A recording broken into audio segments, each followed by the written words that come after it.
Hey there. Hope everybody's doing well. You're probably preparing for the new year. Whatever you decide to do, be safe, have a good time, and enjoy bringing in 2026. I wanted to do this video because, well, I don't know, probably about 3 months or so ago, I posted a screenshot of a deposit that I got for $130,924.38. And I said I was going to make a video I told y'all. Y'all thought I was playing, but I told y'all. on how I got that deposit and how you can get those type of deposits as well. All right. I know it's been a while. I've been busy with, doing other real estate deals.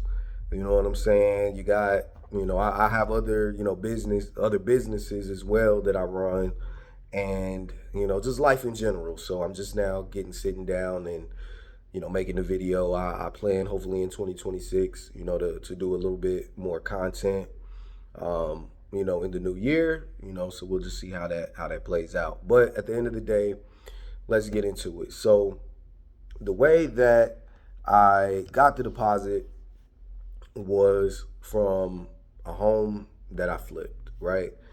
And I didn't use any of my cash. I did not use any of my credit.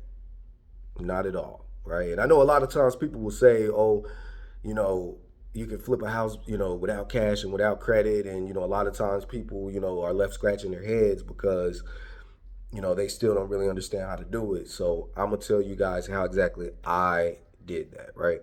So the house was the house was a house that was on the foreclosure list, and um, we called it back in November. Actually, we didn't even call it. I think I sent out like an auto message or whatever, and we sent out like an automated voicemail, an automated text message, um, and then like a few months later, I think that we ended up sending another message, right? Well, the seller ended up calling me a few days later on the system, and I missed the call, but I called him back. I want to say like the next day, and he was obviously he had the foreclosure situation, but he was also a tired landlord. So he had tenants that both tenants before we ran into each other. He had a guy that was staying there for a length of time, and he ended up running into issues with making the payment. Eventually they left, and so he had another tenant, and they had issues paying as well. He was lenient with them, but they just never got around to getting the payment caught back up. So he was ready to sell. He was ready to get rid of the house because it was going to need mostly cosmetic updates, in order to get it put on the market and ready to go. And he didn't want to deal with it. He didn't want to put the time and the money into making those repairs. And the mortgage was also a little past due as well. So basically, um, he let me see, where did we okay, yeah, we were talking to him about a cash deal, right? We were talking to him about a cash deal. I think he wanted like 250 cash. um and what I was seeing was the property was gonna be worth anywhere from about 340 to 350 all the way fixed up. So real estate investors, that's really not enough room to really kind of make money. You know what I'm saying? If you're coming in cash on the purchase price, right? So uh, I ended up, actually working out a seller finance deal with the guy. So we ended up doing. I settled with him at 205,000 on the purchase price of the property, right? And he owed, I think he owed like around 165, 168, something like that, as far as on his mortgage, right? So I told him, hey, we will give you guys $15,000 down payment at closing, all right? And once we resell the property within a year, obviously, you typically sell, the property would sell, quicker than that. But, I was like, hey, you have to give us at least 12 months on the contract. we would do 22,000. Excuse me. We would do an additional 22,000, which equaled up to about 205 based on whatever his mortgage was at the time, right? So I was like, hey, we'll give you an additional $22,000 once the property sells. So we agreed on that price, and that was how we got the deal done, right? Now, how did I not use any of my cash or any of my credit? So first of all, we didn't go through a lender when we did the flip on this property, right? I would say this, we didn't go through a hard money lender, which is the type of loan that you get when you are flipping a property, an investor loan typically. We didn't go through a hard money lender, and we obviously didn't go through like a traditional bank. Um, I used a private lender. All right. And so in real estate, they always tell you, hey, you always want to get you some private lenders in your corner, right? And these are people that typically are people that they may do something else, right? They may kind of, maybe they do lend, private lending as a full time, gig, or a full time business or whatever, right?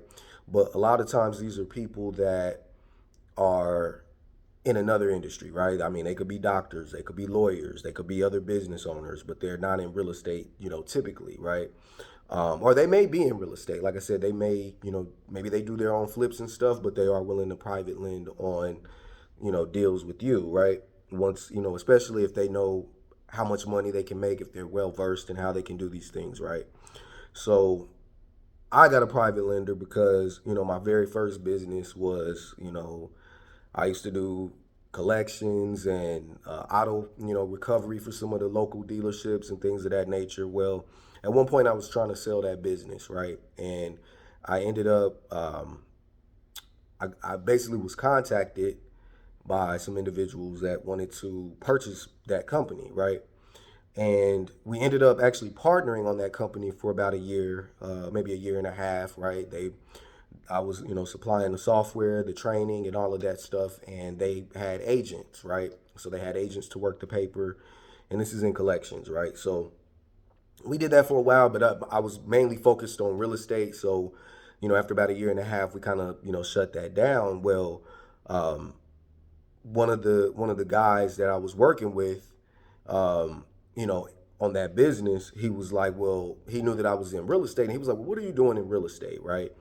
And so we decided to do some partnerships on real estate here and there, right? First, it was the Airbnb that I started in Miami. He helped me and my original business partner out with, kind of like setting that up, and he was a super host, so he put it on, put those units on his account, and we were, what do you call? I forget what they like the secondary host. I forget co-hosts. We were co-hosts, but it was our listing. But we used his login, not his login. We had our own login, but we used his account, if you will, because he had superhost status and all that stuff. So that was kind of like our first venture together, and then we started, partnering on like wholesale deals, right? As far as him kind of paying for some of the softwares, him paying for like earnest money deposits and stuff like that. So and mind you, he's a tech guy. He's in tech, right? So he doesn't really know how to put together these type of real estate deals that I know how to put together because I've been doing this for years now. And I don't know how to do what he does. You know what I'm saying? I don't know how to do the tech stuff that he knows how to do, right? So it was good for us to kind of merge together, where it's like, okay, hey, he would invest, he would be my private lender on some deals, right? Because he has some bank, and he's like, hey, I can put money in the stuff or whatever, you just handle the operations, you know what I'm saying? You find the deals, and he'll pretty much fund them, you know what I'm saying? I kind of head the operation, right? So that's how I got in with no credit, because I didn't have to have a credit check, you know what I'm saying? So having a private lender in your pocket is very, very important, right? And we really want to have multiple private lenders, right? I do have a couple other guys that I could call, but this is the main person that I partner with on stuff, right? So I didn't have to use credit, and I didn't have to use any of my cash. I used zero of my dollars to put down on the property. I didn't put, $15,000 of my money down on the property. He used his money to put down on the property, right? But I found the deal. I negotiated the deal. I hired the contractors. I did all of that stuff, right? So we ended up, we closed on the property, and before we closed on it, I just want to pull up the property so I can show it to you guys here really quick. But before we actually closed on the property, we we actually hit a snag. We hit a minor snag, and um, we were ready to close, and I want to say it was like the week of closing. Um, that was when the title company hit me with, okay, well, um, we can't close this deal, right? And I'm like, what do you mean we can't close this deal? And they're like, well, there is a home equity line. That's what it was. He had a home equity line. Now, mind you, we were buying the property subject to. Um, is what you call technically a hybrid deal. So, subject to is when you're taking over the mortgage payment, all right, on someone else's property, and um, you give them a down payment, or maybe you pay them, to kind of like get out the picture. Let's just say I could have given them like 15,000. Let's say if we were able to work that out, and then we just take over the mortgage, right? But I gave them a down payment, and I, promised them more money later. So we had a lien for that remaining $22,000. So that's what you call a hybrid deal, where you're doing subject to and seller finance. Because he seller financed me that, I did sub two by taking over the mortgage, paying him the 15,000, and we were making his mortgage payments monthly. And then seller finance is him also. Seller finance is him also agreeing to hold that additional $22,000. All right. So that's called a hybrid deal because we did sub two and seller finance, right? Well, um, the title company, they said, well, since you're doing that, we can't close this deal. Reason being is that he has his home equity line, and they didn't want to do a sub two with the home equity line involved in the situation. All right, so their thing was, hey, the lender could. They were saying, oh, the lender could come back and sue them, whatever. And basically, I'm the way I kind of summarized it was, okay, because there's the home equity line on the property, that the seller could technically try to go back and take money from that home equity line, right? And then at that point, you know what I'm saying? Like, say if that's not getting paid, because we're taking over the mortgage or whatever, if he tried to do that kind of like on the slick or whatever, that could cause some issues. And see, they were going to issue title insurance over to us once we bought the property. So they didn't want to issue title insurance and all that with the home equity line of credit on there, right? So I said, no, we're gonna buy this property anyway. You know what I'm saying? Because they had already ran title work, and basically, they sent me the title work showing that there was no liens on the property, obviously, other than the current mortgage and stuff like that. So we were good to go. We just weren't gonna get title insurance, which everybody wants to get title insurance when they buy a property, just in case title company messed up on any of their paperwork. Then they will be responsible. That like say if somebody comes back and says like, hey, I'm a relative, I'm a child. Like say somebody got married and or was married when they bought the house, they got divorced, they got remarried or anything like that, then and the house is sold, then the other spouse or if they have any kids or whatever, they could try to come back and say, hey, well no, they owed me because XYZ or whatever. I was on the property at some point, or all these things or whatever could happen, and that's why they always insure their title work to make sure that you're good and you're covered, if in case anything like that happens, right? So, they didn't want to insure it, but I was like, nah, we're buying this property. So that was when I sprang into action, and I was like, we're going to do our own deed. I said, we're going to do a quit claim deed. That was what I was thinking at first, right? I was doing my research. I'm like, how do I do this by myself? Because I know there's people that close outside the title. They buy properties outside the title, right? And it's risky, right? But again, I had already had title work showing that there was no extra liens or anything on the property, so I was more comfortable. Well, after doing my research, I was like, okay, the quit claim deed is not the way to go because it doesn't really offer you any protection, right? And I didn't know that I could do my own general warranty deed, right? Which is, you know, what you want when you close on the property. You know, I thought it was only quit claim deed. I thought that was the only way you could buy a property outside of title, but you can do your own general warranty deed, right? So we went through the process, you know, me and the seller, he met me, we got it notarized, we got everything notarized. And actually that day we were, we were rushing. We were in the nick of time, honestly, right when the county was about to close and everything. And we went to the library to get it notarized. The guy notarized it in the wrong spot. When I was trying to get the paperwork done at the county, they were like, look, you know, you got it notarized in the wrong spot. We got a notary here, but we close in 10 minutes. We had to run over there to that notary. They hurried up and did the paperwork. We ran back over to, you know, where we was, you know, supposed to go to actually file the paperwork. It was actually kind of comical, you know, now that I'm thinking about it. But we got it done. We got it done. I had the seller sign something saying he was not going to take out any money from the home equity line. And, you know, if he did, he was going to owe me money. I could sue him. I could put a lien on any of his other properties and all that stuff. I made sure I was very protected, right? And so that was how we got into the property, right? And we sent him a Zelle. Or either I think we did a bank wire for $15,000. So we paid everything out ourselves, right? It was my first time doing my own warranty deed and all of that stuff, right? So got it done, right? All right, so I'm gonna show you guys the property real quick now, and I'm gonna just say real quick, you know, I got a fancy webcam that I haven't really used for any videos yet. I'm gonna eventually, you know, get all that together. I really need to buy another computer specifically for content or whatever. That's a whole nother story. But yeah, I hate having to like turn my phone camera around or whatever, you know. But I'm gonna get my stuff together. But check this out. All right, so that's the house. All right.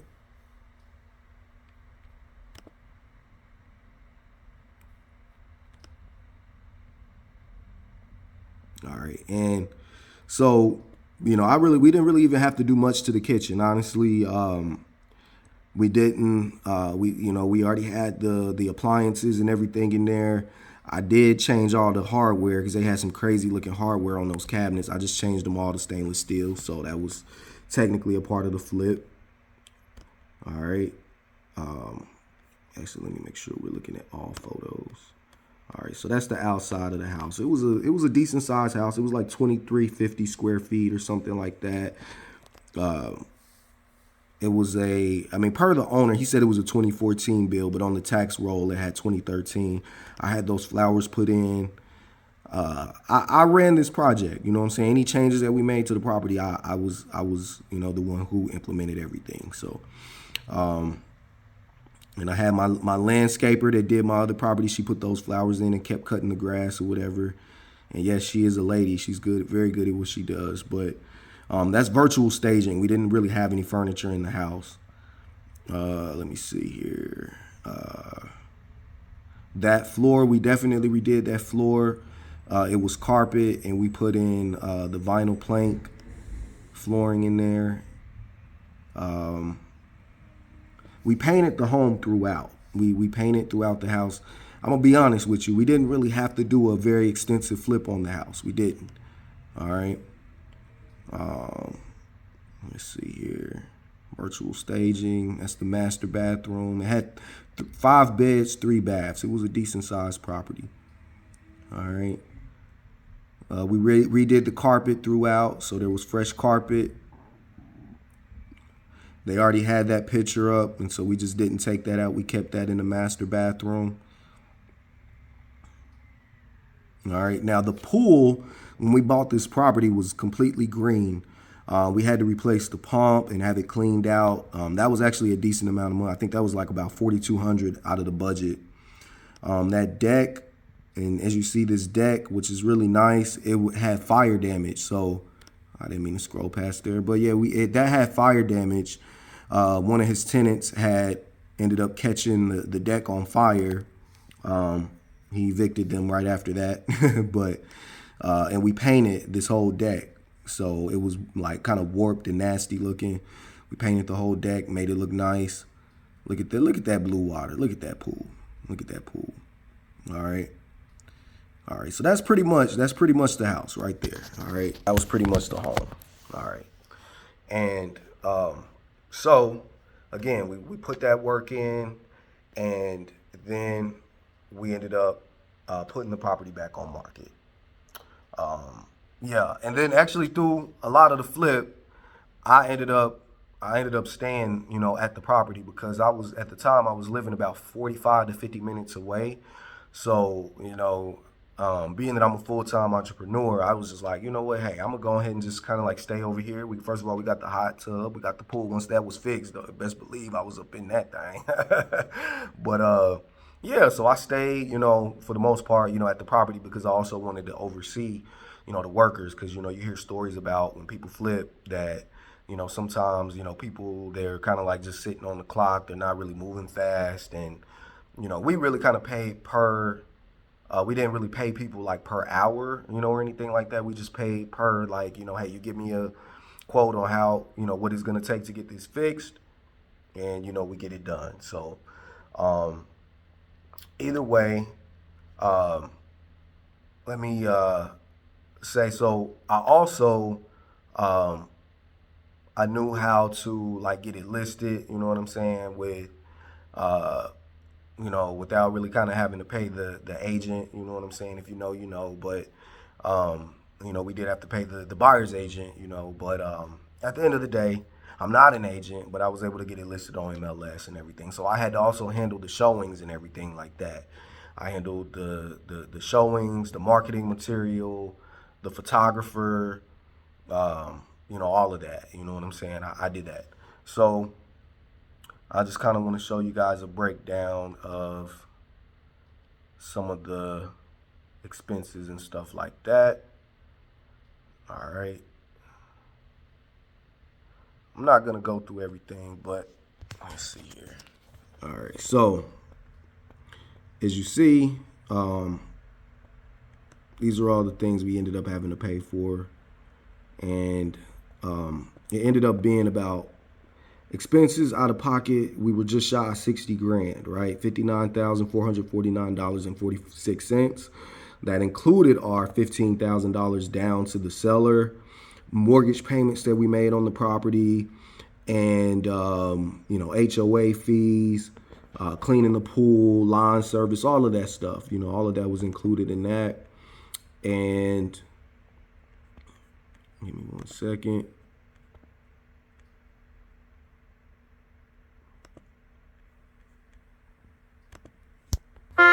All right, so expenses like to flip the property without, kind of like looking at the amount that we paid to the seller and mortgage payments, stuff like that.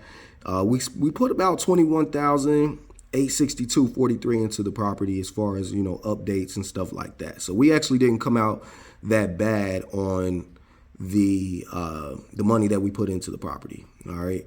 And again, my private lender, he paid for all of the updates that we did to the property. The pool, the deck, the painting, everything. All right. And so here is the final breakdown of us getting paid, right? So that 130, 934, 38 or 924, 38, that was what we got total. All right, so as I was saying, the 130, 924, 38, that was the incoming wire amount. After, we had to pay the seller had to pay his mortgage off, and we had to give him his additional $22,000, closing costs, agent fees to the buyer's agent and all that, right? So we ended up getting 130, 924, 38. Our expenses was $59,449.46 total, with, giving the down payment and mortgage payments, the cost to flip the property and all that, right? So our actual net profit was $71,474.92, right? So our split, as far as on profit, ended up being 25,589.97 to my partner, and I, got $42,884.95. Right now, we ended up basically there was a little bit more that I had to pay out of that. You know what I'm saying? And I'll turn the camera around and explain. While we were over there flipping the property, one of the people that lived in the neighborhood, a couple that lived in the neighborhood, they said, "Hey, Derek," because they actually knew the guy that owned the other property as well, and they were like, "Hey, we see you over here, flipping this property. We're actually looking to sell our property, right?" And I was able, long story short, they were in a situation, needed to sell their home pretty quickly. And I was able to work out a, creative finance deal with them as well. So at the time, I was waiting on the money to drop from this project, right? Because I had been spending money left and right on stuff. So I was like, hey, to my private lender guy, why don't you, if you can loan me the money on this property, to purchase this property for myself to live in, right? And I'll pay you some interest, right? For doing so. And so he agreed, right? Because we hadn't actually sold 101 Patriot yet, right? We were still on market. But he was like, yeah, you know what I'm saying? I'll do that, right? And I was able to work out such a good deal with these people. I didn't put, much of anything, down as far as, down payment, or anything. And I just took over their mortgage, took over their mortgage payment. And I have like a 2%. Well, it's like 2 point something. I'm not looking at it right now, but it's 2 point something percent interest that, I'm paying. You're not getting that in today's day and age. You know what I'm saying? So I got a pretty good setup, right? When it comes to that. So here's the final numbers on that. All right. I had to pay that back. So technically, I had to, wire my partner 103,324, and I walked away with 27,600 and a new house. All right.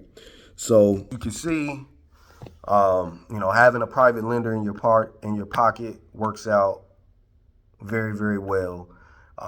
If they have the money, if you have the knowledge on how to get the deal done, get the deal acquired, definitely try to get a private lender. And like they always say, a private lender, it's a lot of people. Good thing for me, I didn't really have to ask around, right? My private lender, he saw that we were doing real estate business. He saw that we were able to scope out good deals. He saw that we were making money doing this, and he was just like, well, how can I get in on that, right? So that was like one of the best and easiest ways. But you can look for private lenders, like I said, anybody that has, maybe they're in a profession like they are a doctor or a lawyer or a CPA, an engineer, something like that. And, they're making money doing what they know how to do. And they want to, invest their money into real estate, or invest into something. And you could give them the idea of like, hey, let's invest in some real estate together, right? And, I'll figure out how to, acquire the deal. I'll put everything together and you just fund everything. You don't have to do anything but supply some money and then collect the check, right? So, all right, that's how I made, that's how I got that deposit, $130,000, $130,924.38. All right. Now, I want to talk to you guys about a couple programs that I'm starting. I already, had one person join on the lead vetting program. And I also have another program, so let me just hop right into that. All right, so I'm going to just go through this real quick. I'm not going to read the whole thing, but basically the program we're offering is where you can purchase leads that we get through Google ads. We have programs that, they're running Google ads, Facebook ads, and then we're also doing cold calls in order to vet, real estate prospects. You know what I'm saying? So basically, you won't have to do anything, but, invest or I don't want to say invest. You won't have to do anything but pay for the leads, right? Once you pay for the leads, we'll start finding leads for you to acquire, and you'll get 15% of the net profit once we either wholesale the deal or we purchase the deal and we flip it. All right. So the minimum purchase price to get started would be $500. I suggest, starting with at least 1,000 because that gets you, way more leads. And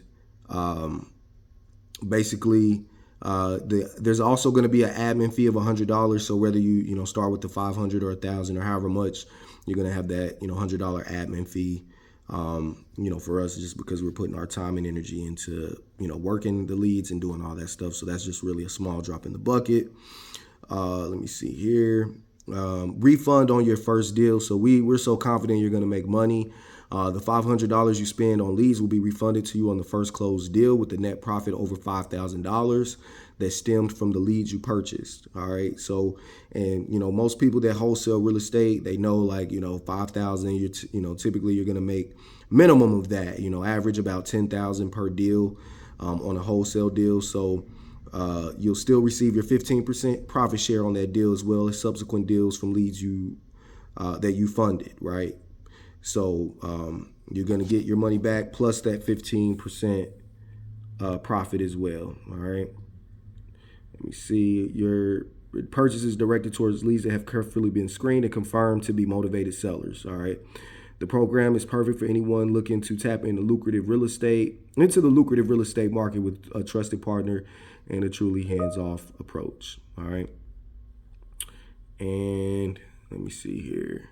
So my other program is if you want coaching, right? Say you say, hey, Derek, I want to actually learn how to build my own business, my own wholesale or flip business, or, maybe you want to buy and hold and use a property for a rental or Airbnb or anything like that. We got you for that as well. All right. So basically, I have a program where we're going to start doing, intensive coaching. I'll do 2 1-hour one-on-one sessions per week with you. So you'll get 12 total. So that's about a month and a half. Basically, I'll show you step by step how to set up your business for wholesaling and flipping. I'll, even show you how to start your own LLC. Some people go and pay a company to, set up their LLC when you can really do all that on your own. I can help you with all that.